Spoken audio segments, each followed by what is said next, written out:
Hi guys! Welcome to my vlog! Ang video ko for today ay comparison ng Lactum 3 Plus versus Nido 3 Plus. Request nga pala ito ng isa sa mga viewer ko. Maraming salamat po sa tiwalang ibinibigay niyo sa akin para ma-review ang mga gatas na ito. Ang measurement na pagbabasihan ko naman ay yung per serving. Yung Lactum is 40 grams per serving, samantalang Nido ay 38 grams per serving. Pero tatandaan nyo guys, this content is for informational purposes only and it's not intended as medical advice. It is a review of selected products based on their nutrition facts, pricing, and information provided on the packaging. Please consult your child's pediatrician for any health-related concerns. Okay, simulan na natin. Sa energy, protein, sugars, fat, linoleic acid, and linolenic acid, lamang ang Nido, samantalang lamang naman ang Lactum sa carbohydrates.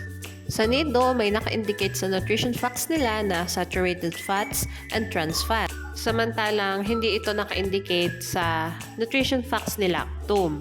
Sa lactose, lamang ang Nido, samantalang lamang naman ang Lactum sa cholesterol at DHA. Lamang ang Nido sa first category. Mag-proceed naman tayo sa vitamins. Sa vitamin A, vitamin D, vitamin E, vitamin K, vitamin B1, vitamin B2, and niacin, lamang ang Nido.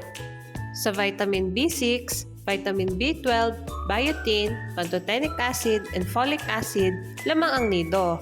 Samantalang lamang naman ang Lactum sa vitamin C. Lamang ang Nido sa vitamins. Mag-proceed naman tayo sa minerals. Sa sodium, calcium, phosphorus, magnesium, zinc, and selenium, lamang ang Nido. Samantalang lamang naman ang Lactum sa iron. Sa potassium, lamang ang Nido.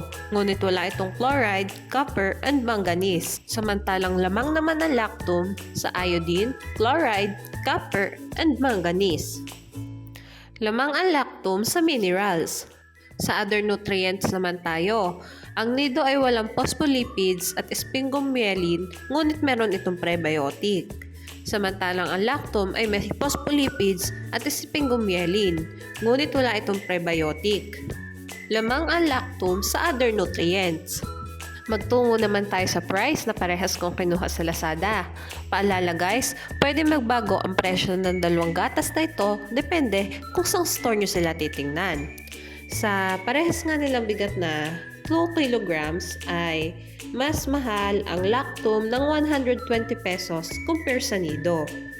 At ito na nga yung summary ng review ko today. Sa first category at vitamins, lamang ang Nido at mas affordable din ito. Samantalang lamang naman ang Lactum sa minerals and other nutrients. Tapos na ang review ko sa nutrition facts ng dalawang gatas. Maaari itong gawing basehan sa pagpili ng gatas. Ngunit hindi ito may ituring na health advice. Ibig sabihin, kung may kakulangan sa nutrisyon ng bata, hindi pwedeng sabihin alinman sa dalawang gatas na ito ang solusyon. Base sa nutrition facts, ito ang maaaring maging preference ng mga mommies at daddies. Sa Lactum 3 Plus, mas lamang ng kaunti sa DHA at may phospholipids at sphingomyelin, kaya mas maaaring i-associate sa brain development. Mas marami rin itong ilang minerals kumpara sa isa. Ang Nido naman, mas lamang sa vitamins at other macronutrients. At mas mataas ang calcium nito kaya mas maaaring i-associate sa bone development. Ito ang posibleng basehan ng preference kung nutrition facts lang ang pagbabatayan. Siyempre, sa lasa at hiyang ng bata pa rin magdedepende ang final choice. Okay, hanggang dito na lang po ang vlog ko. Sana ay nagustuhan nyo.